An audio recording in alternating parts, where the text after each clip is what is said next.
પ્રથમ શિક્ષાપત્રમાં એનો મુખ્ય વિષય પુષ્ટિ જીવનું કર્તવ્ય એ પ્રધાન વિષય છે, મેઇન સબ્જેક્ટ છે પ્રથમ શિક્ષાપત્ર, કે આ પુષ્ટિ માર્ગીય વૈષ્ણવના જીવનનું કર્તવ્ય શું, આપણી ડ્યુટી શું. જો બે વસ્તુ છે, એક સમાજ છે અધિકારની વાત કરનાર, લાભની વાત કરનાર, અને બીજો પક્ષ સમાજ છે કર્તવ્યોની વાત કરનારો, ફરજોની વાત કરનાર. એક રાઈટની વાત કરે, આમાં મારો રાઈટ છે, આના ઉપર આ મારો અધિકાર છે, અધિકારની વાત કરનાર, અને બીજો વર્ગ ફરજોની વાત કરનારો છે, મારી ફરજ શું. જો આપણે અધિકારની વાત તો બહુ કરીએ, સમાજમાં મારો આ અધિકાર, મને આ લાભ મળવા જોઈએ, લાભની વાત કરીએ કે શું શું મારા લાભ મારા અધિકાર રૂપે મને મળે. પણ એક નાગરિક તરીકે આપણે ફરજ બજાવીએ છીએ, એનો વિચાર કરીએ. શું તમે એક આ ગવર્મેન્ટે આ લાભ નાગરિકોને આપવા જોઈએ એના માટે આંદોલનો કરીએ, પણ એક શિષ્ટ નાગરિકની શું ફરજો છે પોતાના દેશ પ્રત્યે, સમાજ પ્રત્યે, સોસાયટી પ્રત્યે, એના માટે કંઈક સરઘસ કાઢીએ છીએ, એના માટેનો કંઈક સત્યાગ્રહ કે આપણે અન્નનો ત્યાગ કરીએ છીએ. ક્યારેક આવા સરઘસ નીકળે કે આ આપણી ફરજો ને એના માટે આપણે ઉપવાસ કરીશું. બધા જ નાગરિકો એની ફરજ બજાવતા થાય. ગવર્મેન્ટ સામે તો આપણે ઘણા બધા અધિકારના ત્યાગની એના માટેના આંદોલનની વાત કરવામાં આવે, પણ આજે આખો સમાજ ચલો ડ્રાઇવિંગનું શિસ્ત પાળશે, ટેક્સ માટેનું શિસ્ત પાળશે, આના માટેનું પાળશે, એના માટે આખો સમાજ ઉપવાસ કરે તો આખા સમાજમાં ઉત્થાન ન થાય, આ એક નવો પ્રયોગ ન થાય. ફરજ એમ જ અધ્યાત્મ જગતમાં પુષ્ટિ માર્ગમાં આમ થવું જોઈએ, પુષ્ટિ માર્ગમાં આવો લાભ મળવો જોઈએ, આમ થવું જોઈએ, બધી વાત સાચી, પણ હું પુષ્ટિ માર્ગી જીવ મારા પુષ્ટિ માર્ગ માટેના કર્તવ્યો નિભાવું છું. કેવલ હોર્ડિંગો અને બેનરો લગાવવાથી પ્રચાર નહીં થાય. એ તો સંદેશ છે કે કહત સવંસો આવો રે આવો, સૂચના મળે એના માટે છે, પ્રચાર માટે નથી. સાચો પ્રચાર ધર્મનો, જ્યારે એ ધર્મના અનુયાયીઓ પોતાના ગુરુના સિદ્ધાંતોને સાચા અર્થમાં પાલન કરતા થાય તો સાચા અર્થમાં પ્રચાર થાય. શું આપણે 24 કલાકમાં એક આજ્ઞા પણ મહાપ્રભુજીની પાડીએ છીએ? મહાપ્રભુજીને માનનારો વર્ગ મહાપ્રભુજી નું માને છે એનો વિચાર કરવા. શ્રીનાથજીને માનીએ શ્રીનાથજીનું માનીએ, વલ્લભને માનીએ વલ્લભનું માનીએ. અને એ કર્તવ્યોની વાત અહીંયા કરીશ કે હું એક વૈષ્ણવ છું, મારી ડ્યુટી શું. શું હું વૈષ્ણવ બન્યો? ભગવાન મળે ને ભગવાન સાક્ષાત્કાર એ વાત છોડો, હું વૈષ્ણવ કેમ બનું એની ચર્ચા કરી. કારણ કે જે ક્ષણે તમે વૈષ્ણવ બની ગયા તો વૈષ્ણવથી શ્રીજી અલગ રહી શકતા જ નથી. ચમત્કાર સામે થાય એની આશા ન રાખો, ચમત્કાર અહીંયા કંઈક થાય એની વાત કરવાની વાત હરિરાયજી કરે છે. આપણે બધા શું આશા, પ્રભુ ક્યારે બોલે, પ્રભુ ક્યારે માંગે, પ્રભુ ક્યારે પ્રગટ દર્શન આપે, બધું સામે જ થાય જે થવું હોય. હરિરાયજી કહે છે ચમત્કાર કરવો હોય તો પહેલા અહીંયા કરો. અને અહીંયા ચમત્કાર થશે એ તો તૈયાર જ બેઠો છે, હમણાં સિંહાસનમાંથી કૂદકો મારીને તારા ખોળામાં આવી જાય. તું વૈષ્ણવ તો બન, તારી ગોદમાં એને વૈષ્ણવતાની હૂંફ જે દિવસે મળશે ને એ દિવસે એને સિંહાસનમાં બેસવું નહીં ગમે, એને તારી ગોદમાં જ ગમશે. તું તો વૈષ્ણવ થા. ચમત્કાર અહીંયા કેમ થાય? હું વૈષ્ણવ બન્યો. વૈષ્ણવ નથી થયો તું રે, સિદ્ધ ગુમાનમાં ઘૂમે રે. હરિજન નથી થયો તું રે, સિદ્ધ ગુમાન. દયારામભાઈનું પદ છે, અદભુત પદ છે. વૈષ્ણવ જન જોઈ તારી આંખડી નવ હરકે, રવે ન લોચન રાતા રે. એક વૈષ્ણવને આવતો જોઈ તારી આંખમાં હરખ ન દેખાય તો તું ક્યાંથી વૈષ્ણવ કહેવાય? आज हम घर में ताला लगाने वाले हैं, सुना है कि मेहमान आने वाले हैं. સાહિત્યકાર કહે કે લોકો જો આયે મેરે નંદ નંદન કે પ્યારે, બધી વાત આવશે શિક્ષાપત્રમાં. પરમાનંદાસજીના ઘરે વૈષ્ણવ આવ્યા, કેવો હરખ એના હૃદયમાં. આ પહેલું લક્ષણ. વૈષ્ણવને આવતો જોઈ આંખમાં હરખ ન દેખાય તો દયારામભાઈ કહે વૈષ્ણવ નથી થયો તું રે, સિદ્ધ ગુમાનમાં ગુમે રે. કેવલ કંઠી ને તિલક ધરવાથી વૈષ્ણવ થોડી થઈ જવાય છે. લક્ષ અનુસાર લક્ષણ ન થયા ને તો લક્ષ્યને પામી ન શકાય. જે લક્ષ્ય બનાવ્યો છે એ અનુસાર લક્ષણ છે. વિચાર કરે શ્રીનાથજી મળે, કોને મળે? તો વૈષ્ણવને મળે. તો વૈષ્ણવતાના લક્ષણ આપણી અંદર ખરા? એક વસ્તુ સ્પષ્ટ રૂપે સમજી લો, સારો વ્યક્તિ જ સારો વૈષ્ણવ બની શકે છે. સારો માણસ જ સારો જૈન કે સારો સ્વામિનારાયણ કે સારો મુસ્લિમ કે સારો ક્રિશ્ચન કે સારો હિન્દુ એ ક્યારે થઈ શકે? જ્યારે એક સારો માણસ થાય ત્યારે.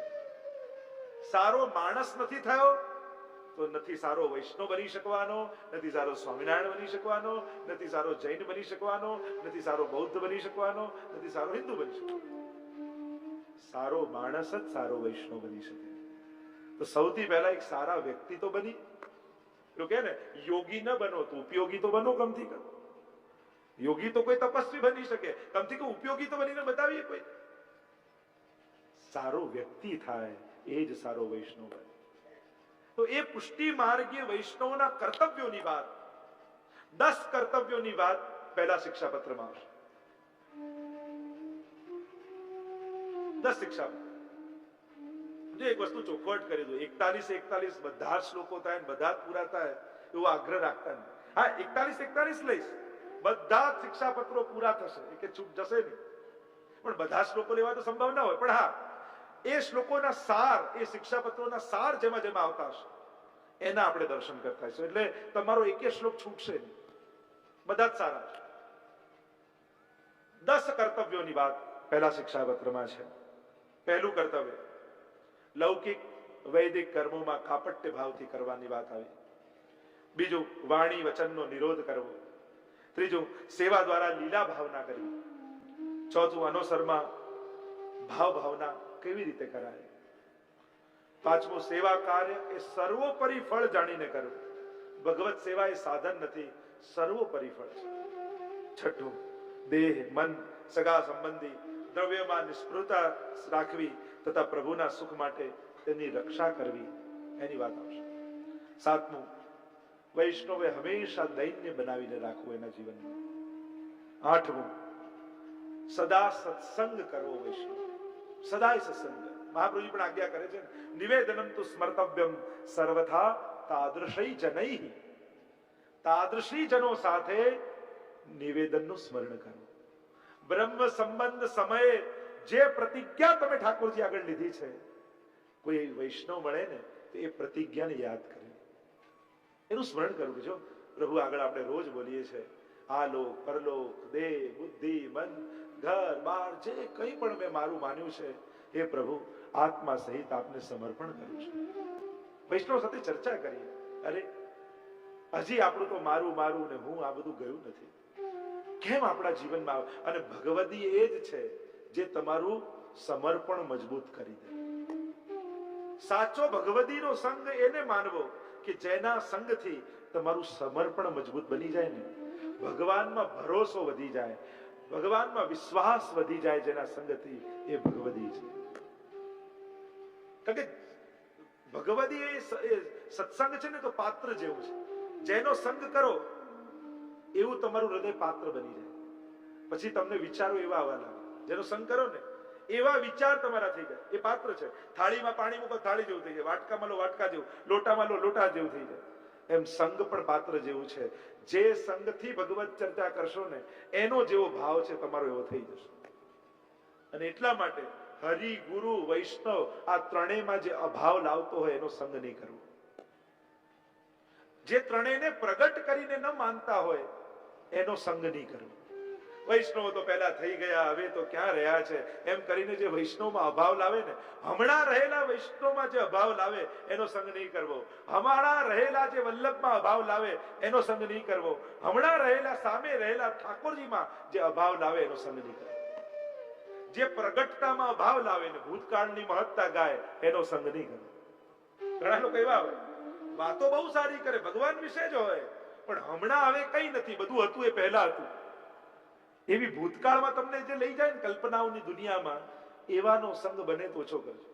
કારણ શું કરશે? એ તમારું વર્તમાન અને ભવિષ્ય બગાડશે અને ભૂતકાળનો અફસોસ આપી જશે કે આટલી ઉંમર ગઈ કઈ ના થયું, હવે શું થવાનું. ઘણા લોકો એવું દ્રઢ કરી જાય, લો હવે આટલા વર્ષના થયા, હવે કઈ ના કર્યું તો હવે શું કરવાનું? અરે એક ઘડીમાં ઉદ્ધાર થાય, હવે શું કરવાના છો? જે બીત ગઈ સો બાત ગઈ, અંબર કે આનંદ को देखो कब वो शोर मचाता है, હરિવંશ રાયની કથા છે, કવિતા છે. બીત ગઈ સો બાત, થઈ ગયું થઈ ગયું, હવે શું? આજે શું કરું, કાલે શું થઈ શકશે? એની વાત જે કરે એનો સંગ કરવા. ભૂતકાળમાં ઘણા જૂના લોકો હોય, બે પ્રકારના લોકો છે. ઘણા એવા છે કે જે જૂનું હતું એ જ સારું હતું, હવે બધું નકામ છે. અને ઘણા એવા છે કે જૂનું હતું એ બધું અંધશ્રદ્ધા હતી, હવે જે નવું આવ્યું છે એ જ બધું સાચું સારું, અમે ભણેલા ગણેલા, અમને બધી ખબર પડે. આ બંને અંધશ્રદ્ધાળુઓ છે. જેમ માને કે જૂનું જ સાચું નવું ખરાબ, અને જેમ માને કે બધું નવું જ સાચું જૂનું ખરાબ. ના, બંનેને પક્ષને જે ન્યાય આપીને ચાલે અને આજ જે સુધારી લે એ સાચું. ભવિષ્ય અને ભૂતકાળ બંનેનો સાર લઈ અને પોતાની આજને જે સુધારે એ સમજદાર. બાકી બધી વાતો છે. તો શ્રી હરિરાયજી 10 અને સદા સત્સંગ કરો, લૌકિક વૈદિક ફળ અને પોતાના ઉદ્ધારની ઈચ્છા ન રાખવી. કેમ એ કર્તવ્ય બતાવ્યું. 10મું કહ્યું, મન વાણી અને કર્મથી શ્રી મહાપ્રભુજીનો દ્રઢ આશ્રય કરવો. જો આટલા લોકો જીવનમાં આપણને મળતા હોય, શિક્ષક, નિરીક્ષક, પરીક્ષક, રક્ષક, ભક્ષક, આટલા પ્રકારના લોકો આપણને મળે જીવન. શિક્ષક મળે, અને ઉત્તમ શિક્ષા કોઈ નાના બાળક પાસેથી મળતી હોય ને તો ગ્રહણ કરી. સારી વાત કોઈ ખોટા વ્યક્તિ પાસેથી પણ જો જાણવા મળતી હોય તો સ્વીકારી લે. માણસે પોતાની ચિત્તવૃત્તિ એવી રાખવી કે જ્યાંથી પણ ગુણ મળે ગ્રહણ કરતા. શિક્ષક જીવનમાં મળતા હોય છે. જીવનમાં ક્યાંથી કેટલા લોકો પાસેથી આપણે શીખતા હોઈએ છીએ. અરે તમે અમે ગુરુ સ્થાને છીએ એટલે અમારે ખાલી શીખવાડવું છે એમ નહીં, પણ કેટલા વૈષ્ણવ પાસેથી અમને શીખવા મળતું. આંખો ખુલ્લી રાખો ને, બુદ્ધિ અને મનને ખુલ્લું રાખો ને, તો તમને શિક્ષા ક્યાંથી મળે. મને તો આ વૈષ્ણવોએ ઘણું બધું શીખવાડ્યું છે. ઘણી જગ્યાએ પધરાવણી થાય, ઘણા લોકોને મળવાનું થાય, કેવા કેવા સારા લોકો આપણને મળતા હોય. ઘણાની સેવા જોઈને અમને શીખવા મળે કે હા, સેવામાં આ વૈષ્ણવ આવું કેવું સુંદર કરે છે, આપણે કરવું જોઈએ. કોઈનો પાઠનો ક્રમ, કોઈનો કીર્તનનો ક્રમ, કોઈની દિનચર્યા, કોઈની વિચારવાની શક્તિ એ શું છે, કોઈની ક્રિયા શક્તિ, કોઈની આયોજન શક્તિ, કેટલું બધું શીખવા મળતું હોય છે. જો શિષ્યની વૃત્તિ, શીખવાની વૃત્તિ આપણી અંદર હોવી જોઈએ તો શીખવા બધેથી મળી શકે. પણ ભણાવવાની જ વૃત્તિ લઈને દુનિયામાં ફરતા હોઈએ ને તો ક્યારે શીખી ન શકીએ. આપણે બધા સંભળાવવા માટે સાંભળતા હોઈએ છીએ. આપણે બધા સાંભળીએ છીએ કે સંભળાઈ શકીએ. સાંભળવા માટે સાંભળતા નથી, બોલવા માટે સાંભળીએ, ઉત્તર આપવા માટે સાંભળીએ છીએ.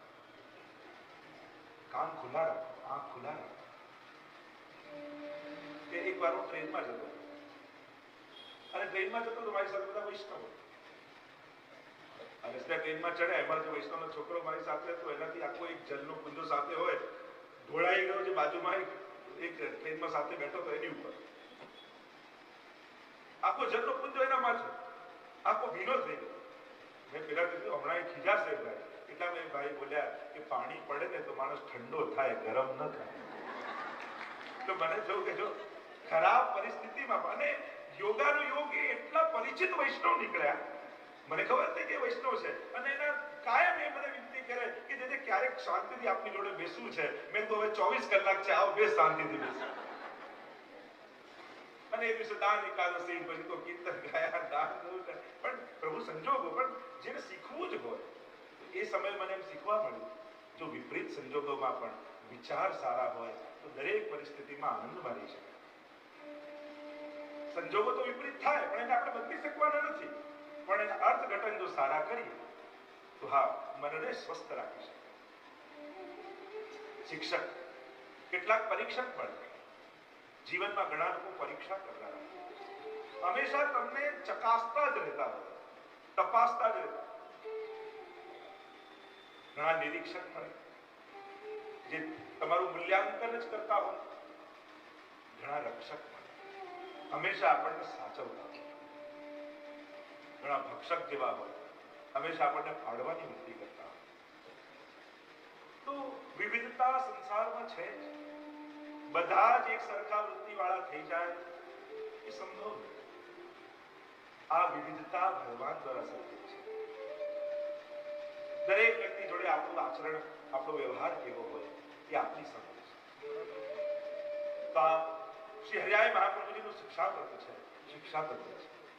શ્રી હરિરાય મહાપ્રભુજી કૃપા કરી ગોપેશ્વરજીને નિમિત્ત બનાવી 41 શિક્ષાપત્રો આપણને આપે છે, ઉપદેશ આપે છે.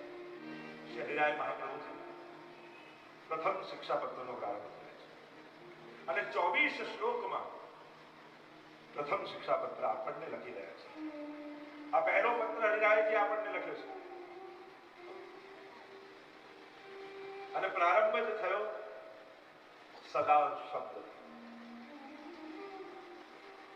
સદા ઉદ્વિગ્ન મના, ઉદ્વિગ્ન મન જેવું. સાધારણ જો ભાષાંતર કરું તો અહમતા મમતાને કારણે સંસારમાં જેનું મન સદા ઉદ્વેગિત રહેતું હોય, કૃષ્ણ દર્શન કૃષ્ણ માનસા, જેનું મન કૃષ્ણ દર્શન માટે સદા આરતી યુક્ત હોય, લૌકિકમ વૈદિકમ ચાપી કાર્યમ કુર્વન આસ્થયા, લૌકિક વૈદિક કાર્ય જે અનાસ્થાથી કરે છે, નિર્ધ વચનો વાક્યમ, જો વાણીને સંયમમાં રાખે છે અને જરૂર હોય એટલું જ બોલે છે, એવા વૈષ્ણવોએ મન દ્વારા પ્રભુની બધી લીલાઓનો ક્રમ અનુસાર ભાવના કરી, ભાવના વિચાર. મનસા ભાવે નિત્યમ લીલા સર્વા ક્રમા બતા. સદા શબ્દથી પ્રારંભ થયો. મહાપ્રભુજી સર્વદા સર્વભાવે ભજનીય વજા. યમનાષ્ટકમાં જો પઠતી સુર સૂતે સદા, ભક્તિ ક્ષણિક નથી હોતી, એ સદા માટે હોય છે. પણ અહીંયા કહ્યું જેનું મન સદા ઉદ્વેગિત રહેતું હોય. ઉદ્વેગ શબ્દથી પ્રારંભ થયો કે જેના મનમાં સદા સંસાર માટે ઉદ્વેગ છે. સંસારમાં કોને ફાવે? ભગવાન જેને છોડી દે ને એને સંસારમાં બહુ ફાવી જાય. हरिणा ये विनिर्मुक्ता ते मग्ना भवसागरे. षोडश ग्रंथ में श्री महाप्रभु जी आज्ञा करते हैं कि જે ભવસાગરમાં મગ્ન બની ગયો છે તો માનવું કે ભગવાને આને છોડી દીધો છે. ભગવાન જેને ત્યાગી દે એને સંસાર સિવાય મનમાં બીજું કંઈ યાદ જ ના. પણ સંસાર જેનો જીવનો ભગવાને હાથ પકડી રાખ્યો છે એને સંસારમાં બહુ ફાવતું. અને એક વસ્તુ નિશ્ચિત છે, તમે જ્યાંના હો ને જે કાર્ય માટે આવ્યા હો એ કાર્યમાં ન લાગો ત્યાં સુધી તમારા મનને શાંતિ મળતી. અહીંયા બેઠા હોય એમાંથી કેટલા લોકોને સંસારમાં બહુ ફાવી ગયું છે, કંઈક ને કંઈક ચાલતું રહે છે, સંસારમાં હંમેશા ઉદ્વેગ બનેલું રહે છે. એ જ સાબિત કરે છે કે તમે સંસાર માટે નથી. ચકૈરી ચલ ચરદ સરોવર જહાં નહીં પ્રેમ અભી. जैसे जहाज को पंछी उड़ पुनी जहाज पे आया. માણસને એમ થાય કે ભગવાનના ચરણોમાંથી નીકળી લાવ સંસારને બધે ક્યાંક આશ્રય પામીને જો. વિપત્તિ આવે ને જીવનમાં, વિકટતા આવે ને ત્યારે માણસ સંસારમાં આશ્રયને શોધે છે. એમ થાય કે આની મદદ મળશે, આનું સહારું મળશે, આની સહાયતા મળી જશે. પણ જ્યારે સાચા અર્થમાં જેની સહાયતા જોઈતી હોય, ઘણા લોકો કહેતા હોય ગમે ત્યારે જરૂર પડે અમે બેઠા છીએ, પણ જરૂર પડે ત્યારે ખબર પડે કે આ લોકો બેઠા જ છે, ઉભા નથી થવા. એ લોકો બેઠા જ રહે, ક્યારે મદદમાં ઉભા થઈને આવે નહીં. સારા દિવસો ચાલતા હોય ત્યારે મદદ માટે ઘણા લોકો કહી જાય, પણ ખરેખર જરૂર હોય ત્યારે કોઈ સાથે.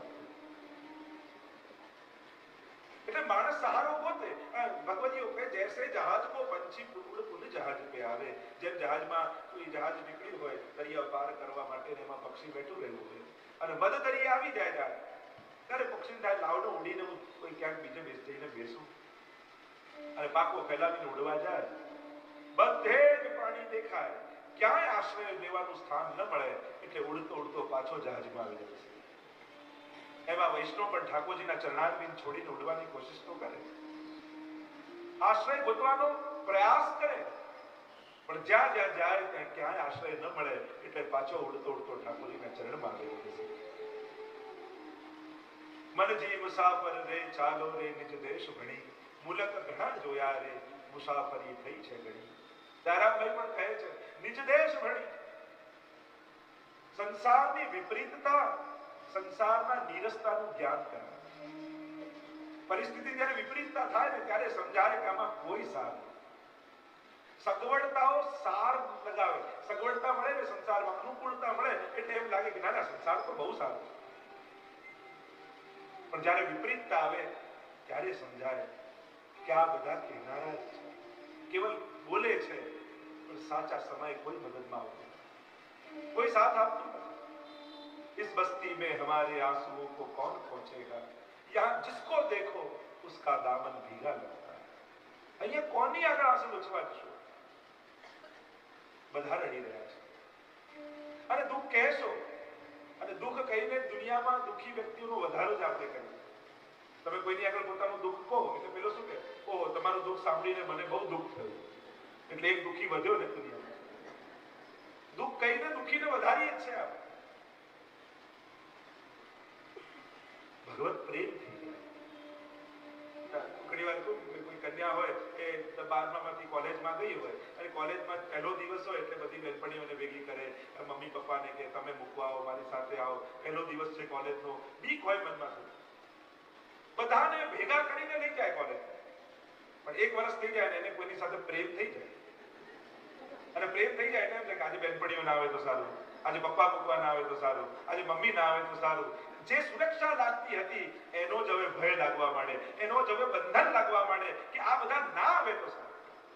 એમ ભગવાનમાં જેને પ્રેમ નથી થયો એને સંસાર સુરક્ષા લાગે છે, અને જેને પ્રેમ થઈ જાય એને સંસારનો જ ભય લાગે છે, એને સંસાર જ બંધન લાગવા માંડે છે. જ્યાં સુધી પ્રેમ નથી થયો ભગવાનમાં ત્યાં સુધી આ બધી સિક્યોરિટી લાગે, અને જ્યારે પ્રેમ થઈ જાય ત્યારે આ જ બંધન લાગવા માંડે. અને આ બધા બંધનમાં જ્યાં સુધી બંધાયેલો છું ત્યાં સુધી આ મન પ્રભુને કેમ આપી શકું? ગોવિંદ સ્વામીને ત્યારની દીકરી આવીને ગોવિંદ સ્વામીએ કહ્યું બેટા મન એક છે અને એ તો શ્રીનાથજીને સોંપી દીધું, બીજું હોય તો તારામાં લગાડે. એને સંસાર પણ બંધન લાગે છે. કુમનદાસજીને પૂછ્યું ને ગુસાઈજી, કુમનદાસ તમારે કેટલા દીકરા છે? કુમનદાસજીએ કહ્યું કે મારે 1.5 દીકરા છે. ગુસાઈજીએ કહ્યું અમે તો સાંભળ્યું કે 7 દીકરા છે. કુમનદાસજી કહે કે 5 તો પ્રભુની ભક્તિ કરતા જ નથી એટલે એમને તો હું પુત્ર માનતો જ નથી. કૃષ્ણદાસ ગાયોની સેવા કરે છે પણ સત્સંગમાં હજી રુચિ નથી એટલે અડધો દીકરો છે, અને ચતુર્બુદ્ધદાસ સેવા અને સત્સંગ બંને કરે છે એટલે મારો પૂરો દીકરો છે, એટલે મારે તો 1.5 દીકરા છે. પ્રભુમાં જેને મન હોય એને ભગવત સંબંધી લોકો જ સગા લાગે. તો જેને ઉદ્વેગ સંસારમાં રહેતો હોય, જો પ્રભુ જેને અપનાવવા માંગે એને સંસારમાં બહુ સેટ થવા દેતા, એની અનાસક્તિ પેદા કરી દે છે. જો સેટ ન થવું એટલે આપણે દુઃખ જ આપ્યા કરે એમ નહીં, એને અનાસક્તિ પ્રગટ કરાવે સંસારમાં. તો ઉદ્વેગ શબ્દથી પ્રારંભ થયો, અને જેટલા ધર્મ ગ્રંથો આપણે ત્યાં થયા હિન્દુ ધર્મમાં ક્યાંક ને ક્યાંક કોઈકનો ઉદ્વેગ છે નિમિત્ત. જેમ શિક્ષાપત્રમાં ગોપેશ્વરજીનો ઉદ્વેગ છે નિમિત્ત, ગીતાજીમાં અર્જુનનો ઉદ્વેગ છે. અરે પ્રભુ સ્વજનો સામે છે, અર્જુનને મારવામાં કોઈ વાંધો નથી, અહિંસા નથી જાગી, મોહ જાગે છે.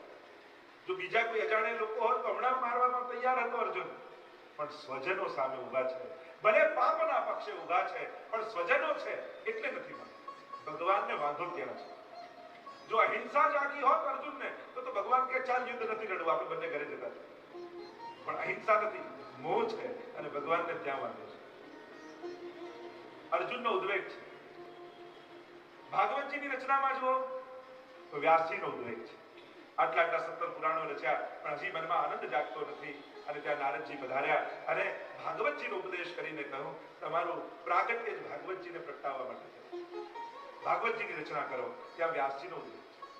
રામાયણમાં તમે જુઓ, વાલ્મીકી રામાયણ જ્યારે રચાયું, ક્રૌંચ યુગલ હતું પક્ષીઓ, એમાંથી એક મરી ગયું, બીજું રડવા લાગતા, રડતા રડતા પ્રાણોના ત્યાગ કર્યા. અને આ દ્રશ્ય જ્યારે વાલ્મીકીજીએ જોયું ત્યારે સૌથી પહેલો અનુષ્ટુપ છંદ નીકળે. ત્યાં પણ ઉદ્વેગ વાલ્મીકીજીના હૃદયમાં. આમ આપણા શાસ્ત્રોના નિમિત્તમાં ક્યાંક કોઈકનો ઉદ્વેગ છે.